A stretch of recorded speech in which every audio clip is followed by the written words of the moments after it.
সুপ্রিয় দর্শক শ্রোতা, সবাইকে শুভেচ্ছা। বিলাত প্রবাসী সাংবাদিক লেখক জুয়েল রাজ আজকে আমাদের অতিথি।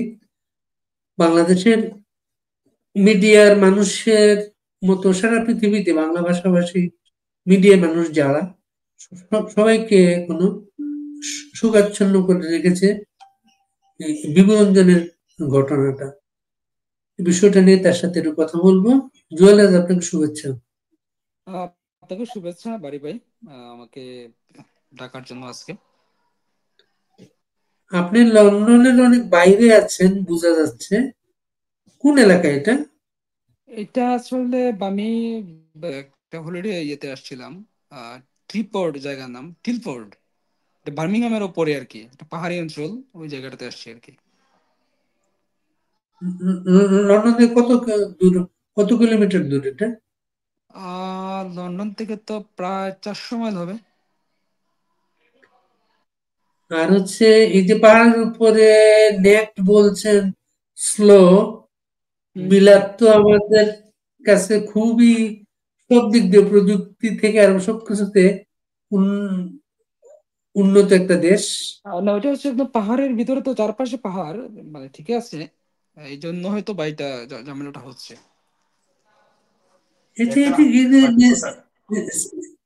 স্যাটেলাইট ইন্টারনেট যেটা সারা পৃথিবীতে এখন, স্টারলিংক যেমন আমেরিকায়। এখন আসলে ঠিক আছে, এখন জানি না মানে লন্ডনে আমার কাছে এটা মনে হয় এর চেয়ে বাংলাদেশে, আমি তো গেলাম বাংলাদেশে।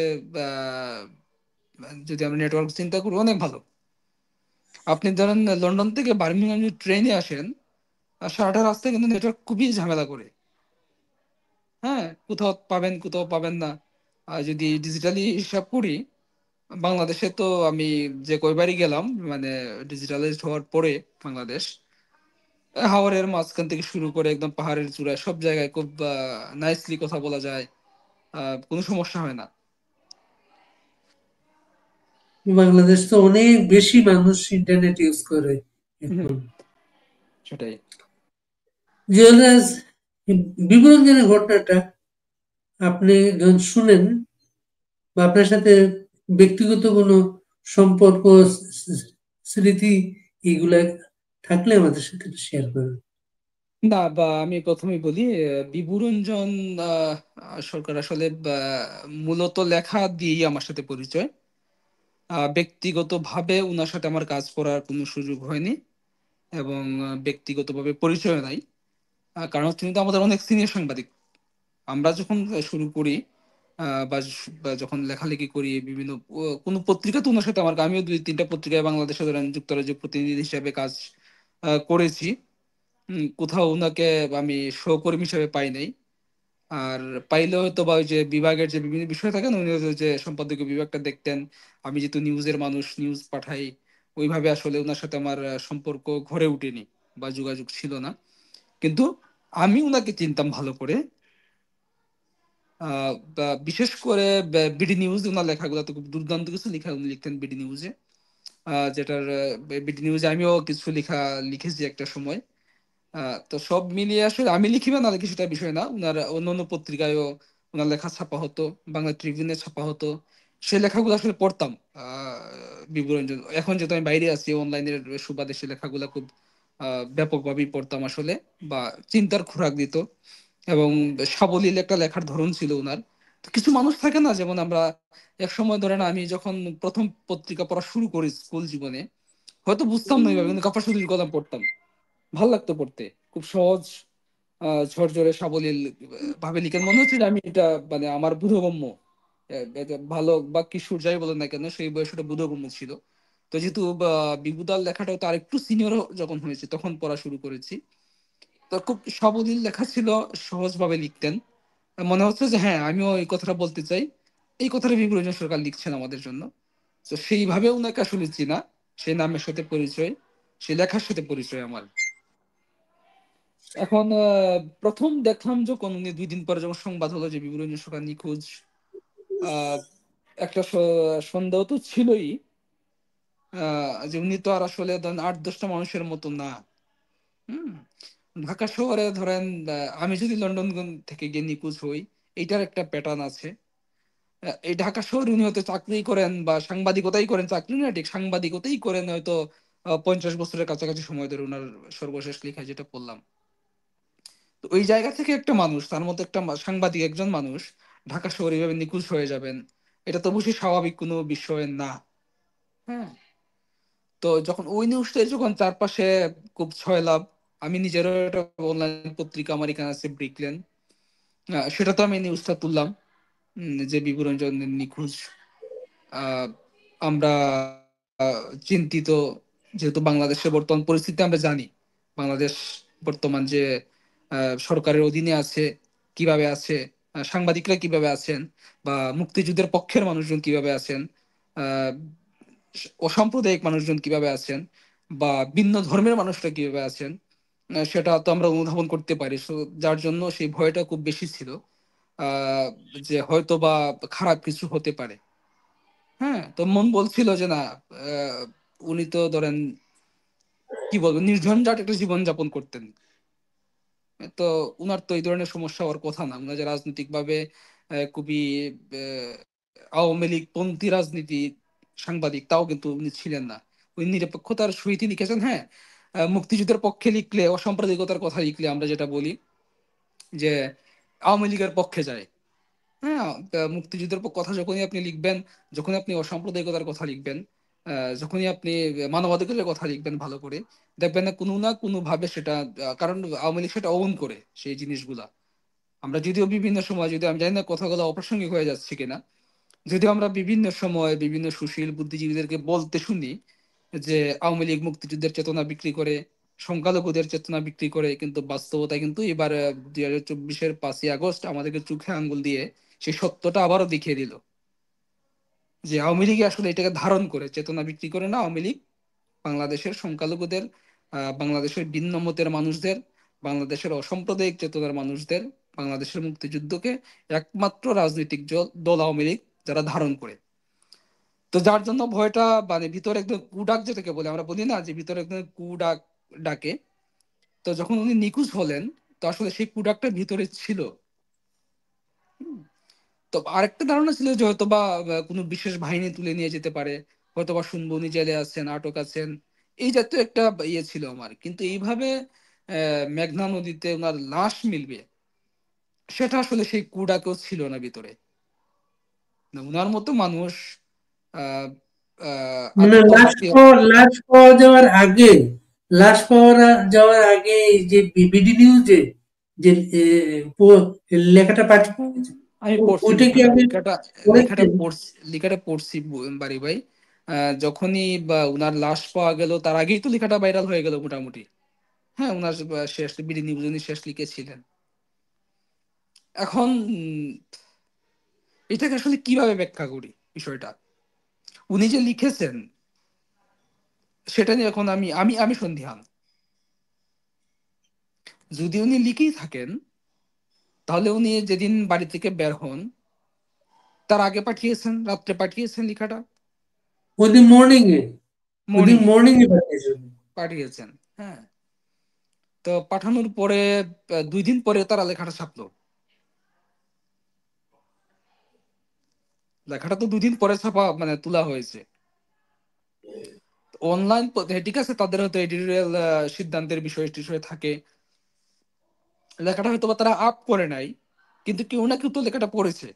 যারা সম্পাদকীয়, যাদের কাছে ইমেলটা পৌঁছায়, যে যারা সম্পাদকীয় গুলা দেখেন বা যারা এই মতামত বিভাগটা দেখেন বিডি নিউজের, হম, আর নিঃসন্দেহে ওনার দৃষ্টিগোচর হয়েছে লেখাটি। একটা হয় কি যে আপনি একটা লেখা পাঠালে, আমি আপ করি না করি সময় ব্যস্ততার কারণে, আমি কিন্তু লেখাটা প্রথমেই পড়ি, শিরোনামটা পড়ি, লেখাটা এক নজরে আমরা জাস্ট কি বলে এটা, খুব দ্রুত এক নজরে দেখে ফেলি যে কি বিষয়বস্তু লেখার। হুম। পরে হয়তো লাইন লাইন বাই লাইন দেখে এটার মধ্যে কোনো ধরনের কোনো বিষয় আছে কিনা। হ্যাঁ, যাতে বাংলাদেশের তো বর্তমান কি বলে বাক স্বাধীনতার ধরন যেহেতু ভিন্ন, প্রত্যেক সংবাদপত্রের মধ্যেই এক ধরনের ইয়ে আছে। তো ওনারা সেটা করে না, যে সেই দোষারোপ আমি করতে চাই না। ঠিক আছে, প্রত্যেক পত্রিকা নিজস্ব তার মতামত থাকতে পারে। এবং এখন ওনার ইমেল থেকে লেখাটা গিয়েছে কিনা সেটা একটা বিষয়, ইমেল হ্যাক হয়েছে কিনা সেটাও আর একটা বিষয়। এবং মানে সবচেয়ে আপনি বড়, আপনি সন্দিহান এই লেখাটা তার কিনা? হ্যাঁ, সন্ধিয়ান ওর বিভিন্ন মানে তার লেখা কি না প্রথমবার বলি না, যে লেখা নিয়ে প্রশ্ন থেকে যায় সময়টা নিয়ে। কারণ প্রশ্নটা কেন? সবকিছু তো আজকাল মেটিকুলাস প্ল্যান প্রশ্নটা হয়তো, সব তো প্রশ্নটা কেন? মেটিকুলাস। হুম। প্রশ্নটা কেন? না, প্রশ্ন থেকে যায় কারণ হচ্ছে যেহেতু 2 দিন লেখাটা আপ হলো না, 2 দিন পরে হঠাৎ করে তাদের মনে হলো এই লেখাটা উনি পাঠিয়েছিলেন, আমরা এবার লেখাটা আপ করি। হুম। ধরেন হয় কি, আমরা এমনও দেখেছি। আপনি জুয়েল একটু মনে হয় ইয়ে আছে যেটা, উনি যেদিন নিখোঁজ হলেন, উনি বাসা থেকে বেরোলেন, অফিসে যাওয়ার উদ্দেশ্যে বাসা থেকে বেরোলেন, এবং বাসা যেটা জানতো না, অফিস থেকে উনি ছুটি ছুটিতে আছেন এটা জানতো না, এবং উনি ফোনটা বাসায় মাঝে মাঝে রেখে যেতেন। ওই দিনও ফোনটা রেখে গেলেন। উনি নিখোঁজ যখন জানাজানি হলো, উনি নিখোঁজ যখন জিডি করা হলো, তখনই কিন্তু বিডি নিউজ ওই লেখাটা আপ করেছে। এবং প্রশ্ন যখন বলা হয়েছে যে যে বিডি নিউজ যদি মর্নিং এ উনি লেখাটা পোস্ট করছেন, উনি নিখোঁজ কথাটা মানুষ জানার আগে বিডি নিউজ এটা আপ করতে পারতো। কারণ ওই হ্যাঁ। লেখাটা একটা ইয়ে আছে, সম্ভবত এটি আমার শেষ লেখা। হুম, হুম, হুম, হুম। না, আমি সেই প্রসঙ্গে ছিলাম যে আমরা দেখেছি বিভিন্ন সময় ফেসবুকে অনেকেই, যখন আমরা বুঝি যে এই মানুষটা এই ধরনের একটা স্ট্যাটাস দিল, যে এটা তো আমার জীবনের শেষ স্ট্যাটাস, আমি আর কখনো ফেসবুকে কখনো লিখবো না, এটা সেটা যখন বলে আমরা কিন্তু তার মিউচুয়াল ফ্রেন্ড যারা থাকে, যদি আমার ফ্রেন্ড সে না, তারপর যদি কেউ মিউচুয়াল ফ্রেন্ড থাকে, আমরা কি করি, তারকে নক করি, যে দেখেন তো ওই স্ট্যাটাসটা দিল কি বা কাহিনী কি। হ্যাঁ, আমরা খোঁজ নেওয়ার চেষ্টা করি। তো উনি তো শেষ মনে হয় না, উনি বলছেন যে এটাই আমার জীবনের শেষ লেখা হিসেবে আপনারা লেখাটা ছাপবেন। উনি স্পষ্ট করে লিখেছেন, তো আমি ধরে নিলাম। হ্যাঁ। তো সেই জায়গা থেকে বিডি নিউজ আমি বলবো দায়িত্বশীলতার পরিচয় দেয়নি। আর মানে বাকি আরো কথা আগে হচ্ছে এটা করতে পারতো, আরো আগে আপ করতে পারতো, এটা আপনি আপ বলতে করুক না, না, চাচ্ছেন? না, আমার কথা হচ্ছে আপ পরে করুক। আপ করা নিয়ে আমার কোনো প্রশ্ন নেই। কারণ এই লেখা আমার আমার আমার পত্রিকার সাথে যায় কিনা, আমার সম্পাদকীয় নীতির সাথে যায় কিনা, সেটা ভিন্ন বিষয়। আমি নাও আপ করতে পারি, আমি লেখাটা আপ নাও করতে পারি। কিন্তু যখন একটা লোক, এই ধরনের একটা লোক নিয়মিত পত্রিকায় লিখে, সে যখন লিখলো যে এই লেখাটা আমার জীবনের শেষ লেখা হিসাবে ছাপবেন, আশা করি। তো এজ এ হিউম্যান বিইং, আমার কি দায়িত্ব ছিল? আমার দায়িত্ব ছিল খোঁজ নেওয়া, যে দাদা কি হয়েছে, আপনি শেষ লেখা লিখবেন কেন? হুম। আমি একটা খোঁজ নিব না। এটা আমরা এখন লেখার বিষয় বিষয়বস্তুতে আসি। বিষয়বস্তুতে আপনি কিভাবে দেখেন? বিষয়বস্তু আসলে এটা তো আলাদা কিছু না, আপনি সাংবাদিকতা করেছেন দীর্ঘদিন। হুম। এটা হচ্ছে সাংবাদিকতার চরম বাস্তবতা বাংলাদেশের। বাংলাদেশের না, আমি বলবো যারা বাংলা সাংবাদিকতা আমরা করি, এটা হচ্ছে চরম বাস্তব রূপ। উনি জাস্ট চোখে আঙ্গুল দিয়ে সেই নগ্ন রূপটা আমাদের সামনে উপস্থাপন করেছেন। এমন বাস্তব যে মনে করেন আপনি বিলাতে থাকেন, আমি অস্ট্রেলিয়াতে থাকি, হুম। বিলাতে বা অস্ট্রেলিয়া থেকেও কিন্তু আমাদের ভাবতে হয় বাংলাদেশে আজকে আমাদের আত্মীয় স্বজন আছে। না, আজকে কালকে যখন আমরা এখানে আসলাম তখন বিভুরঞ্জন নিয়ে কথা হচ্ছিল, এবং এই যে উনার শেষ লেখাটা, আমাদের একজন সাথে আছেন, উনি পুরা লেখাটা, আমরা পুরাটা গ্রুপ বসলাম, উনি পুরা লেখাটা পড়লেন। হ্যাঁ।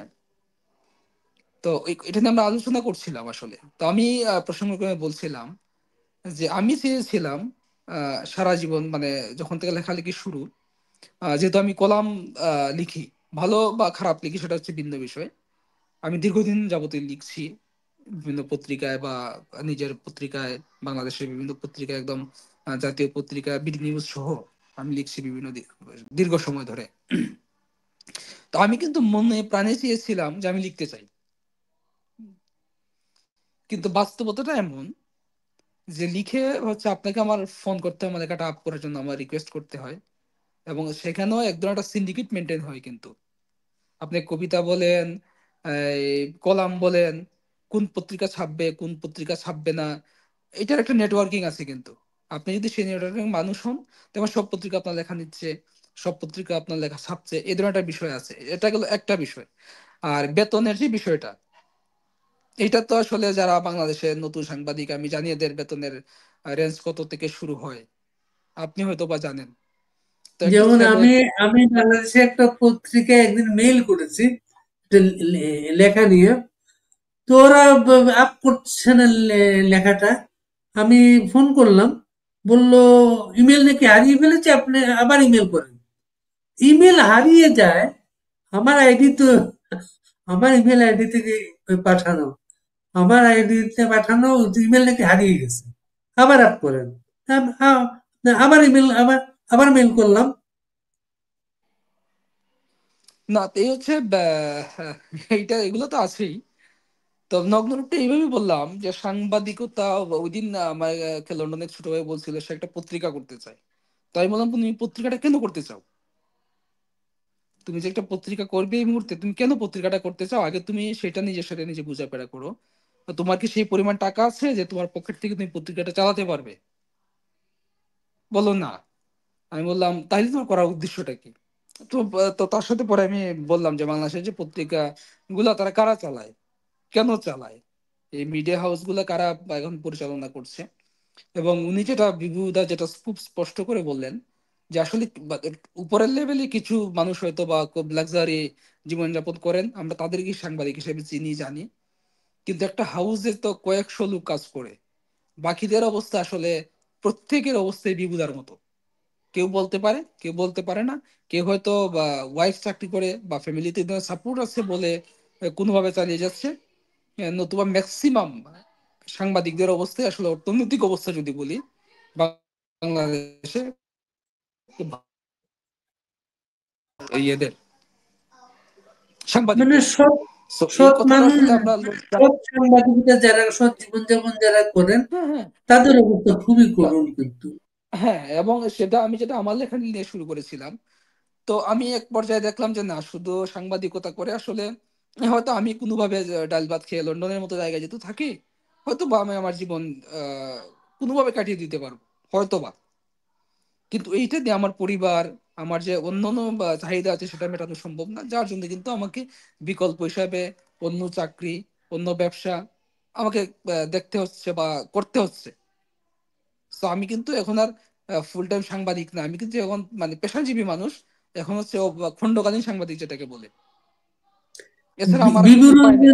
বিভূতিভূষণের এই লেখায় ছিল এখনকার যে সরকার, এটার ইয়ে প্রেস সচিব ওই বিভাগ থেকে ওই পত্রিকাকে চাপ দেওয়া হয়েছিল। হুম।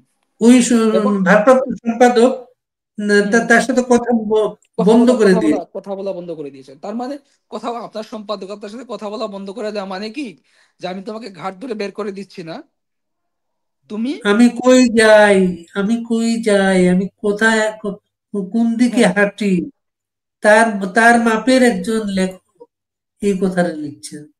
হুম, না সেটাই বললাম যে উনি যেটা মানে উনার সম্পাদক তোমাকে বলতে পারেন না যে বিভু তুমি রিজাইন দিয়ে চলে যাও বা আমি তোমাকে আর রাখবো না। এই কথাটা উনি মুখে বলতো সজ্জন বা ভদ্রলোক, মুখে না বলে উনি তার সাথে কথা বলা বন্ধ করে দিয়েছেন। আপনার পত্রিকার সম্পাদক তার সাথে কথা বলে না মানে কি, আমি তোমাকে আমার হাউসে চাই না, এটাই তো প্রমাণ করে। মানে ভদ্রভাবে এটা বলা বা ইগনোর করে বলা যে তুমি সসম্মানে এখান থেকে বের হয়ে যাও, আমি তোমাকে চাই না আমার হাউসে। বিষয়টা কিন্তু ওই রকম। এখন উনারা তো একদিকে বলছে বাক স্বাধীনতার কথা, যে আপনারা যত খুশি সমালোচনা করেন, আর অন্যদিকে তো আমরা দেখতে পাচ্ছি সাংবাদিকদের অবস্থা কি। তো এই যে আমাদের কি বলে আহ, ওনার যে প্রেস সচিব আমাদের বর্তমান অবৈধ অন্তর্বর্তীকালীন সরকারের শফিক সাহেব, তো উনাদের মতো সাংবাদিকরা হয়তো খুব বিলাসী জীবনযাপন করছেন, উচ্চবিলাসী জীবনযাপন করছেন। কিন্তু এর বাইরে সাধারণ সাংবাদিকদের অবস্থা আসলে শোচনীয় বাংলাদেশে। এবং এটাও সত্যি কথা যে বাংলাদেশে সত্য কথা বলে, সত্য লিখে, এটা শুধু এই সরকার না, সব সরকারের সময় আপনি এই সরকার তো সাংবাদিকতা করতে পারেন। বলেছে, এই সরকার বলেছে যা খুশি আপনার মন খুলে লিখুন, মন খুলে আমাদের না, সমালোচনা বল করুন। কিন্তু বলতে গেলে তো ট্যাক্স দিতে হয় না? বলতে তো অনেক কিছুই বলা যায়। তো আমরা তো সেই নমুনাটা দেখতে পাচ্ছি। একটা কথা আছে না, বৃক্ষ তোমার নাম কি ফলে পরিচয়। তো যে বৃক্ষ আছে, যে সমালোচনা করতে পারবে, সেই বৃক্ষটা আছে, কিন্তু ফলটা কি বের হচ্ছে ওইখান থেকে? হ্যাঁ, সাংবাদিকরা জেলে, সাংবাদিকদের বিরুদ্ধে হত্যা মামলা। হ্যাঁ, যে দেশে প্রধান বিচারপতির বিরুদ্ধে হত্যা মামলা দিয়ে তাকে আদালতের কাঠগড়ায় তোলা হয়, সাবেক বিচারপতি। তো সেই দেশে আপনি আসলে এইগুলো এখন কথার কথা বলে আর এই যে যুক্তিতর্ক করে তো লাভ নাই। আমরা এটা নিয়ে হাইপোথেটিক্যালি অনেক কিছু কথা বলতে পারবো, আপনার সাথে আমি টকশো করতে পারবো, কিন্তু বাস্তবতা তো আমরা জানি। আমরা বলবো আইন কি জানে। বিভুরঞ্জন যদি আত্মহত্যা করে থাকেন, আত্মহত্যার যে প্ররোচনাকারী হিসাবে, এই প্ররোচনাকারীর বিরুদ্ধেও তো মামলা হতে পারে এখানে। না না, বিভূরঞ্জনের লেখা যদি আমরা যদি, যেটা বলছিলাম, যদি এই লেখাটা আমরা সত্য ধরে নেই, যেটা বিভূরঞ্জন লিখেছেন, যদি আমরা সত্য ধরে নেই, তাহলে তো এটা রীতিমতো খুন। একজন মানুষকে তো এটা একদম বলবো যে রাষ্ট্র তাকে খুন করেছে, তাকে আত্মহত্যার পথ বেছে নিতে বাধ্য করেছে। এই দায়িত্ব রাষ্ট্র এড়াতে পারে না। উনার শেষের যে প্রথম দিকে তো উনার উনার ব্যক্তিগত কথাগুলো উনি লিখেছেন, কিন্তু পরে শেষের যে অংশটুকু, এখানে স্পষ্ট বলা আছে যে সত্য লিখে, সাহসের সাথে লিখে এইখানে জীবনযাপন করা সম্ভব না। ক্লিয়ার উনি বলে দিয়েছেন। এবং উনার যে লেখা ছাপানোর উপরে উনার লেখা উড্র করতে হয়েছে পত্রিকা থেকে।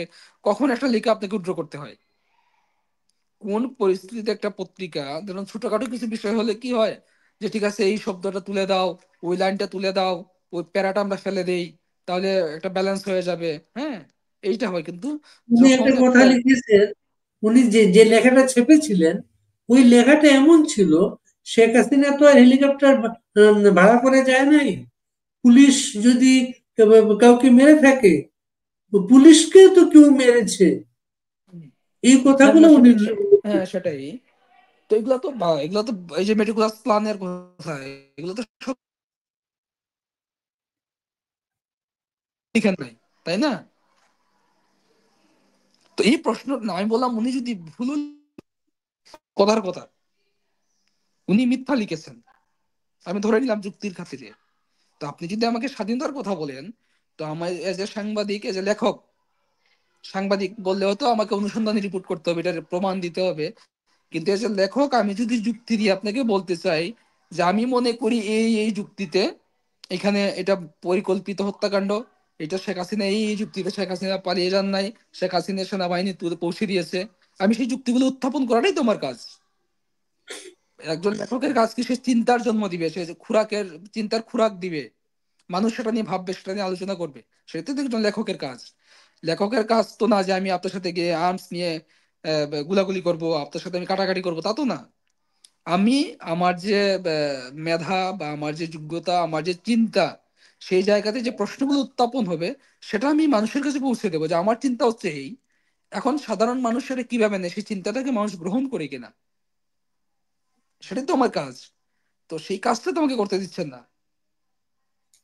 বাংলাদেশের বাইরে জুয়েল রাজ, বাংলাদেশের বাইরে বাংলাদেশের সবচেয়ে বড় প্রবাসী জনগোষ্ঠী আছে বিলাতে, হুম। ও বাংলাদেশের বাইরে সবচেয়ে শক্তিশালী মিডিয়া আছে কিন্তু বিলাতে।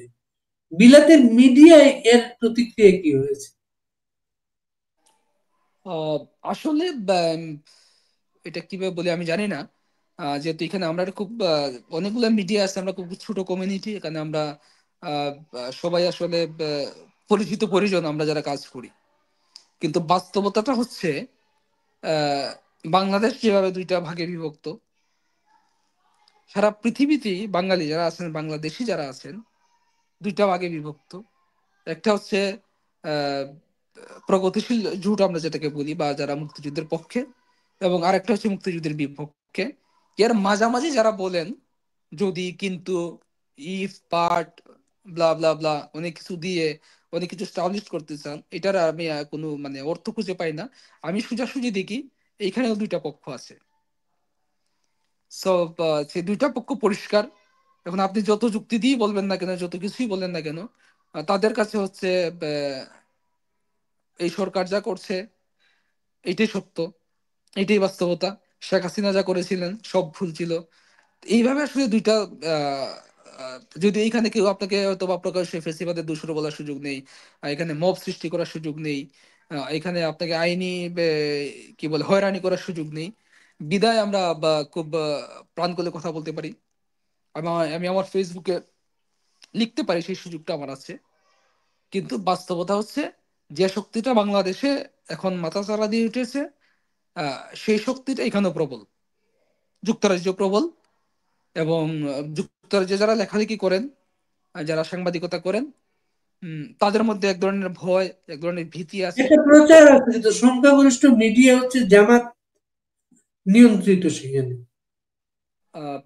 এগুলো হয়তো বা আমি যেহেতু আমি বললাম না, প্রথমে বললাম যেহেতু আমরা একটা কমিউনিটির মাঝে আছি, এরা পরিচিত পরিজন আমাদের। এখন যেহেতু আমি, কেউ হয়তো শিবিরের কোনো পদে নেই, আপনি আমরা বলবো আমরা তারা জামাতের রাজনীতির সাথে জড়িত নেই, আমার কাছে কোনো প্রমাণ নেই। কেউ যেহেতু সরাসরি জামাতের রাজনীতির সাথে সম্পৃক্ত না, তো সেটা তো সরাসরি আমি বলতে পারে না যে এটা জামাত নিয়ন্ত্রিত। কিন্তু বাস্তবতা মিডিয়ার আমরা দেখি। ভাষায় তো, মিডিয়ার ভাষা, ভাষাতে হ্যাঁ তো সেটাই, বুঝতে পারছি। সেটাই আমি বললাম, যে তার মানে সেই ভাষা আপনাকে বলে দেয় যে, আমি বললাম না দুইটা পক্ষই কানে, সেই ভাষা আপনাকে বলে দেয়। আমি বললাম যে সেই অংশটা প্রবল এবং প্রকট। আমি আমার কথায় বলেছি যে বাংলাদেশের সেই ধারাটা, সরি যুক্তরাজ্যে সেই ধারা, সেই সাংবাদিকতা, সেই লেখালেখি, সেই গণমাধ্যমটা প্রকট এবং প্রবল ভাবে আমাদের কমিউনিটিতে আছে। যেটা হচ্ছে আমরা যে ধারাটায় বিশ্বাস করি, প্রগতিশীল ধারা, তার উল্টো ধারার। এটা হচ্ছে একটা বিষয়।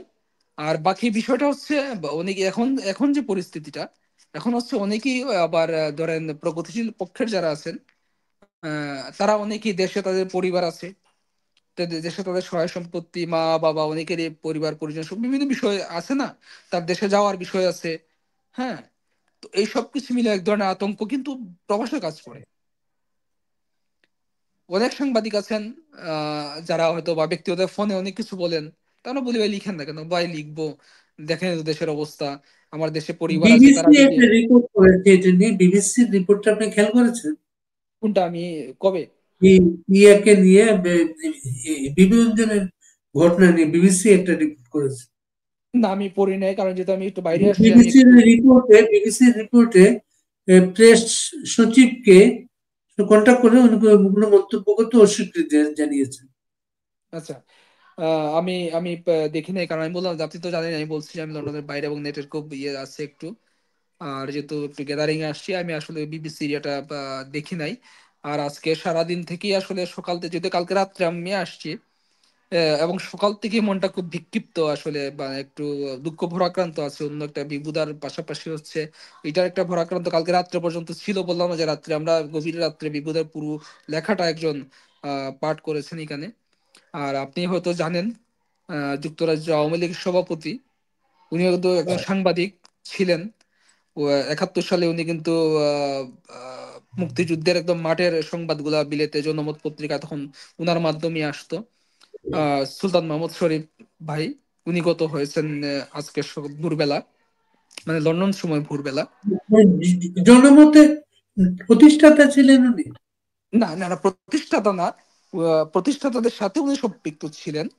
হ্যাঁ, মানে পেছন থেকে যত ধরনের সাহায্য সহযোগিতা করে ওই সময়টা উনি ছিলেন, সুলতান ভাই। এবং 1971 সালে আপনার উনি মুক্তিযুদ্ধকালীন সময়ে কিন্তু সুলতান ভাই ছিলেন এই আগরতলায়। হ্যাঁ, এবং মুক্তিযুদ্ধের সংগঠক হিসাবে ওইখানে কাজ করেছেন। বাংলাদেশের ভিতরে উনি গিয়েছেন তখন। এবং ওইখান থেকে কিন্তু আপনি জানেন যে জনমত, এবং তখন যুক্তরাজ্যে বিশেষ করে বাংলাদেশের যদি 11টা সেক্টর হয়ে থাকে, 12 নম্বর সেক্টর হিসেবে কাজ করেছে কিন্তু যুক্তরাজ্য। হ্যাঁ, তো সেই 12 নম্বর সেইখানের যে আপনার সংবাদগুলা পৃথিবীর বিভিন্ন দেশে কিন্তু এই যুক্তরাজ্যের মাধ্যমে আসলে জানা হতো। তো ওই কাজটা উনি করেছেন, ওইখান থেকে উনি সংবাদ পাঠাতেন। আমি যতটুকু জানি আগে জনমতের জন্য এই সংবাদগুলো উনি পাঠাতেন। এবং এর বাইরেও আসলে 1966 সেই সহায়তা থেকে কিন্তু যুক্তরাজ্যে উনি ইয়ে করছেন, জনমত গঠন, মুক্তিযুদ্ধের সময়, এর আগে 1970 প্রতিটা আন্দোলন সংগ্রামে উনি ছিলেন একদম সামনের সারিতে। তো সেই জায়গা থেকে আসলে একটু বিক্ষিপ্ত ছিলাম। আজকে ভরাক্রান্ত মনটা আসলে সুলতান বাড়ি চলে যাওয়ার পরে আসলে এই প্রগতিশীল পক্ষে আমরা যারা মুক্তিযুদ্ধের পক্ষের যে যারা সাংবাদিক বা অ্যাক্টিভিস্ট যারা আছি, তাদের জন্য এটা একটা বিশাল ক্ষতি হয়ে গেল আসলে। ওই মাপের একজন মানুষ আর আমাদের সামনে এই মুহূর্তে এই দুঃসময় উনাকে দরকার ছিল আমাদের খুব বেশি। ধরেন হয় কি এই মুহূর্তে ধরেন নানা মত নানা পথের মানুষজন আমরা একসাথে হয়তো পথ চলি, কিন্তু আপনার সামনে যদি মানে বড় বিক্ষোভ একটা, গাফফার ভাই ছিলেন এর আগে আমাদের মাঝে।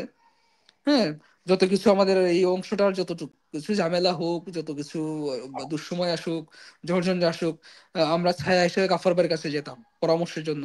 বা গাফার ভাইকে বলতাম আপনি আসুন, আপনি আসলে এখানে হয়তো আমরা দ্বিমত বা ত্রিমত বা চতুর্থ মত আছে, এই মতগুলা গাফার ভাই যদি বলতেন না এটা আসলে এইভাবে করা উচিত, আমরা একমত হয়ে যেতাম। তার সম্মান আমার হয়তো বা আমি মন থেকে মানি নাই, কিন্তু গাফার ভাইয়ের সম্মানের জন্য আমরা এক হয়ে যেতাম, যে গাফার বলে দিয়েছেন এটা শেষ। তো একই অবস্থা হচ্ছে আপনার এই সুলতান বাড়ির ক্ষেত্র। হ্যাঁ, উনি শেষ পর্যন্ত আসলে উনি ছিলেন আমাদের গাফফার ভাইয়ের চলে যাওয়ার মানে প্রয়াণের পর সুলতান ভাই সে জায়গাটা জুড়ে ছিলেন আমাদের, যে আমরা যখন কোনো বিপদে পড়েছি, যখন কোনো দ্বিমত হয়েছে আমাদের মাঝে, বা আমরা কোনো কিছু করতে চাই, তো তখন আসলে আমরা সুলতান ভাইকে সামনে পেয়েছি এবং সামনে ধরেছি ঢাল হিসাবে। হ্যাঁ, আর সুলতান ভাই তো আসলে নিজেই একটা ইয়ে ছিলেন বা কি বলবো একটা ইনস্টিটিউট ছিলেন। যখন কোনো ইনফরমেশন জানার ছিল, একদম ঐতিহাসিক কোন তথ্য জানার ইয়ে ছিল, ওনার কাছে ফোন করে জেনে নিতাম। যখন কোনো লেখা লিখবো মুক্তিযুদ্ধ নিয়ে, বিলেতে মুক্তিযুদ্ধের ভূমিকা নিয়ে, তো একটা ফোন করতাম। যখন কোনো কোথাও আটকে যেতাম বা দেখতাম যে ইনফরমেশন, যেহেতু আমরা তখন ইনফরমেশন বিভিন্ন বই থেকে বিভিন্ন জনের মন্তব্য থেকে ইনফরমেশন গুলো আমরা কালেক্ট করি বা গুগল থেকে কালেক্ট করি, যখন দেখতাম যে না একটার সাথে আরেকটা যাচ্ছে না, এখানে হয়তো একটা নাম নিয়ে একটু ঝামেলা আছে, ওই তত্ত্বটা নিয়ে একটু ঝামেলা আছে, তো মনে আসে আসলে ওনাকে ফোন করা যেত, সে তত্ত্বটা পাওয়া যেত সুলতান বাড়ির কাছ থেকে। তো সেই জায়গাটা তো আমাদের শূন্য হয়ে গেল এখন, এই আর কি। তো সবকিছু মিলে আসলে এই প্রকৃতি জানি না বা কেন এত বিরাগ, যারা অসাম্প্রদায়িক রাজনীতির ধারক, অসাম্প্রদায়িক চিন্তার ধারক, বিভুরঞ্জন দা বলেন বা আমাদের সুলতান ভাই বলেন, এই মানুষগুলো হচ্ছে এই অসাম্প্রদায়িক চেতনার অসাম্প্রদায়িক রাজনীতির ধারক এই বাহক। সময়ে জুয়েলরা লন্ডনের সুলতান ভাই, বাংলাদেশের ঢাকায় বিভিন্ন খুবই প্রাসঙ্গিক ইয়াতে ছিলেন, খুবই জরুরি ছিলেন যশোরে, আমাদের জন্য। যশোরে এই সময় আরেকজন সাংবাদিক মারা গেছেন, রুকনুদ্দৌলা, রুকনুদ্দৌলা, উনি সংবাদে ছিলেন, আচ্ছা উনিও আচ্ছা। একজন মুক্তিযুদ্ধের সাংবাদিক, হুম। খুবই আমাদের খুব প্রাসঙ্গিক ছিলেন। এই যে আপনি একটা তথ্য বললেন না, মুক্তিযুদ্ধে উনি এই তথ্য লিখতে আপনার সুলতান ভাইকে ফোন করতেন। ওইখানে আরেকজন সাংবাদিক ছিলেন হচ্ছে শামসুর রহমান। উনাকে যখন যেদিন হত্যা করা হলো, বিবিসি থেকে ফোন করা হলো আমাদেরকে, তো আমরা তাকে বিবিসি কে বললাম, আপনি যে তথ্যটা জানতে চাচ্ছেন, ওই অঞ্চলে চরমপন্থীদের হাতে কত লোক মারা গিয়েছে, এইসব ঘটনার সময় আমরা শামসুর রহমানকে আমরা ফোন করতাম।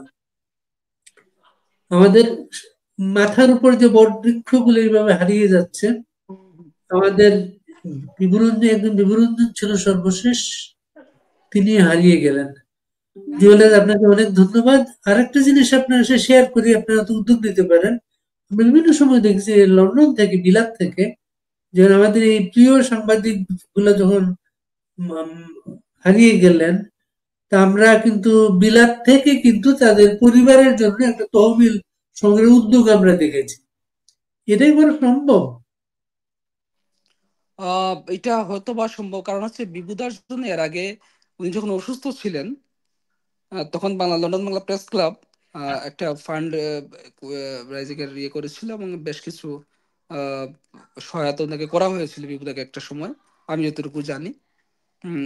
এটা হয়তো বা চেষ্টা করলে বা আমরা বা দেখি কথা বলে, আর যেহেতু প্রেস ক্লাব তো ধরেন ক্লাব ছাড়া তো হয়তো এর বাইরে আমরা আমাদের ব্যক্তিগত উদ্যোগে করতে পারি, বা প্রেস ক্লাবের সাথে তার সাথে সংশ্লিষ্ট করার হয়তো বা। যেহেতু আগে একটা উদ্যোগ ছিল বিভুদের জন্য, আমার হ্যাঁ, মনে হয় এটা আবার করার দেখি খুব আমরা আমরা সহজে আমরা সম্ভব। আমরা আমরা চেষ্টা করবো, আমরা চেষ্টা করবো। অনেক ধন্যবাদ জুয়েল রাজ। ধন্যবাদ বাড়ি ভাই, ভালো থাকবেন। ধন্যবাদ, ভালো ভালো থাকবেন। থাকবেন। হ্যাঁ, শুভ